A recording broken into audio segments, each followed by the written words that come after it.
Dinikahi Tuan Muda Angkuh, episode 2. Acara resepsi pernikahan Vivian dan Edgar berangsur-angsur sepi.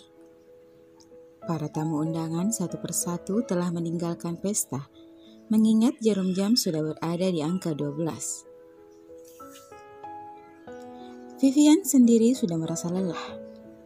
Bukan hanya tubuhnya, tapi juga jiwanya.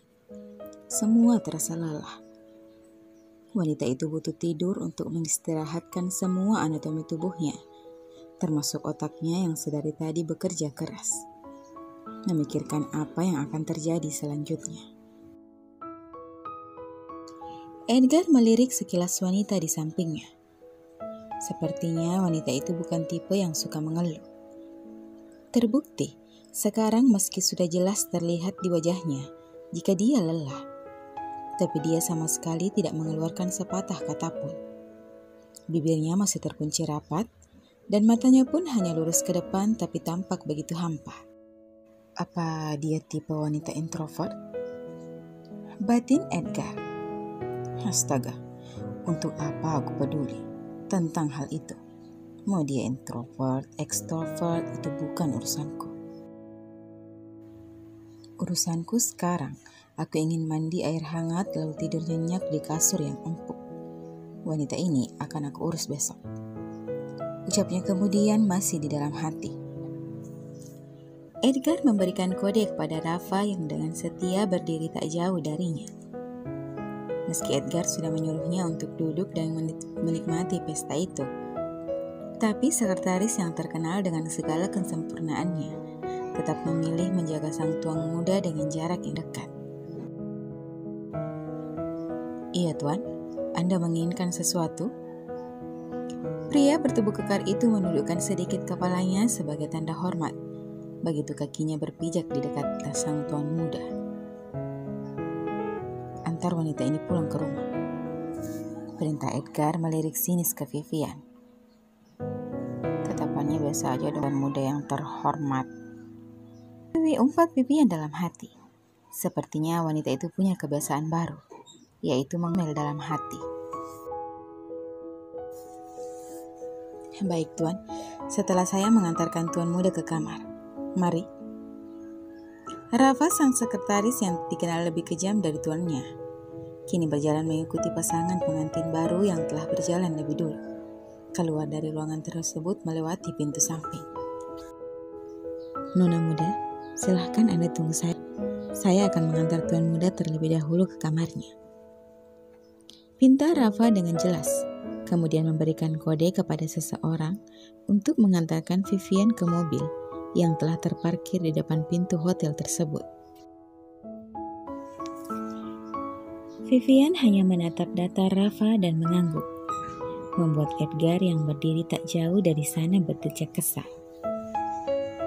Wanita berhijab itu menatap nanar punggung kedua lelaki yang telah berjalan masuk ke dalam lift.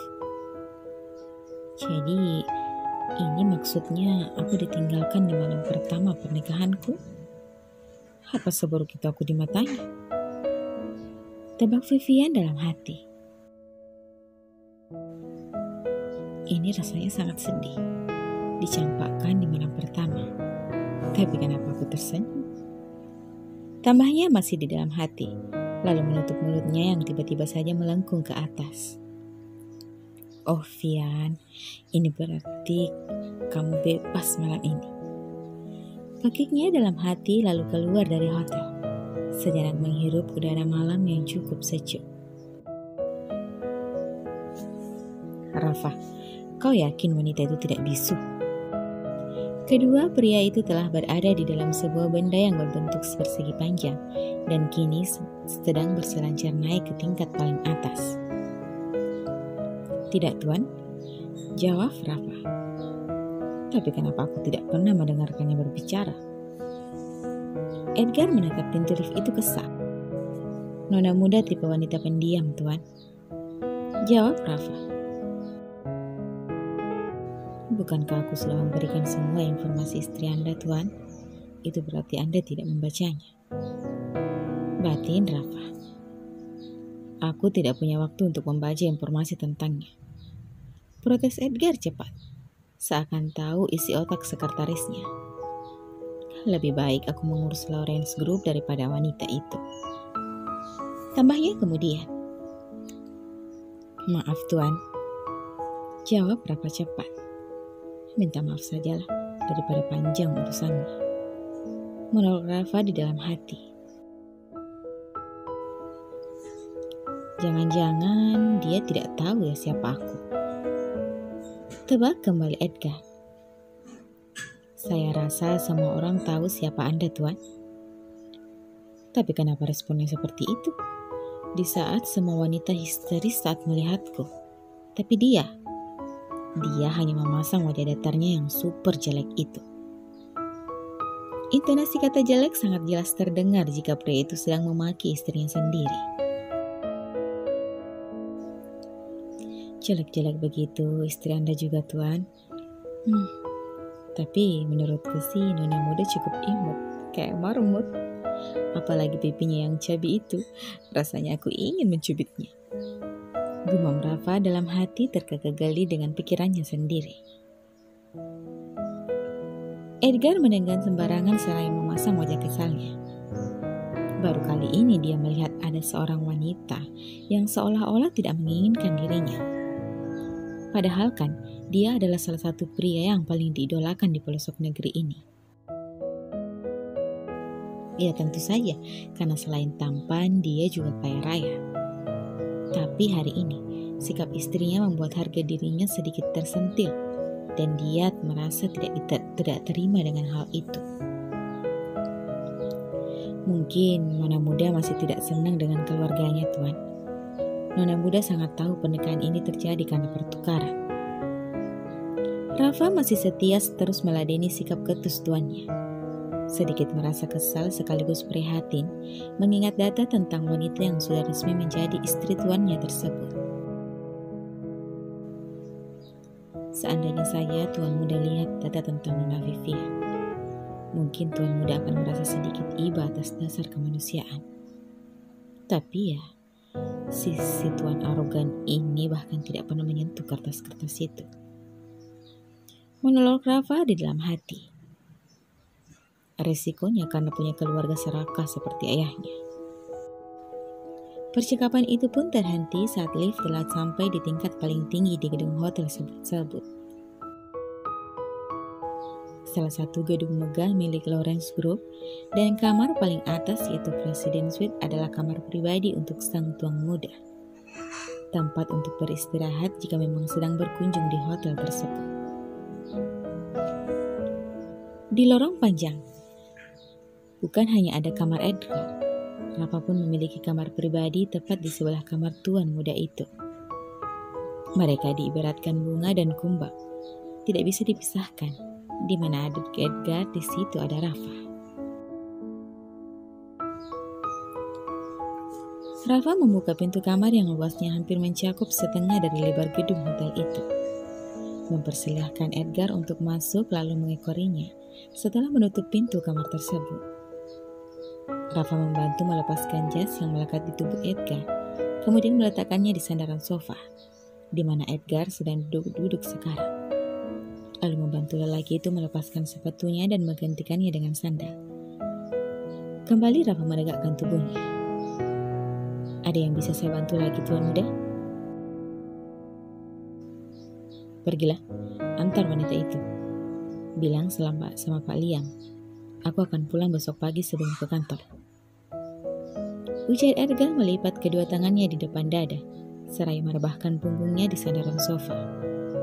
Ujung kakinya ia silangkan seraya memejamkan matanya yang sudah terasa berat. Baiklah Tuan Muda, kalau Anda butuh sesuatu nanti saya ada di sebelah. Selamat istirahat Tuan Muda, saya permisi. Balas Rafa lalu membungkuk sebelum akhirnya menghilang di balik pintu. Rasanya lelah sekali. Keluh Edgar memijat pelan tengkuknya yang terasa kaku, melakukan pergerakan otot pada tangan dan kakinya. Sedetik kemudian, pria itu terlihat menghembuskan nafas kasar. Aku ingin lihat Alexa. Bagaimana reaksimu melihatku menikah dengan wanita lain? Gerutu Edgar tersenyum miring kemudian mengayunkan kakinya menuju ke kamar mandi.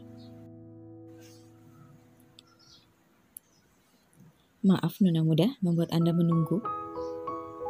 Ucap Rapa, duduk di belakang kemudinya memasang bel pengamannya, melirik kaca spion tengah sebelum akhirnya bersiap menekan pedal gas mobil tersebut. Tidak apa-apa, terima kasih karena sudah bersedia mengantar saya, jawab Vivian. Meski memasang wajah datar, tapi ucapannya sempat membuat tangan Rafa yang menggenggam di benda bulat yang ada di depannya terhenti sejenak. Rafa bahkan kembali melirik kaca spion guna melihat wanita yang kini sedang fokus menatap keluar kaca mobil sebelum akhirnya melajukan kuda besi hitam itu. Sudah menjadi tugas saya, Nona Muda. Bisakah Anda memanggil saya dengan nama saja? Saya tidak terbiasa dengan panggilan seperti itu. Maaf Nona Muda, Anda harus kecewa dengan jawaban saya. Anda adalah istri Tuan Muda. Sangat tidak sopan jika saya memanggil Anda dengan hanya panggilan nama. Vivian pun hanya mengangguk kepala 2 kali, tanpa berniat memperpanjang masalah itu. Wanita yang mempunyai bulu mata lentik itu kembali menoleh keluar jendela. Mata beningnya fokus memandangi lampu-lampu yang berkilauan guna menghiasi setiap sudut jalanan. Sedangkan Rafa sedikit tersenyum, melemparkan ejekan kepada tuannya di dalam hati. Sepertinya Anda kurang beruntung Tuan, karena hari ini tidak dapat mendengar suara merdu istri Tuan. Sambung, sampai jumpa di episode selanjutnya ya. Terima kasih.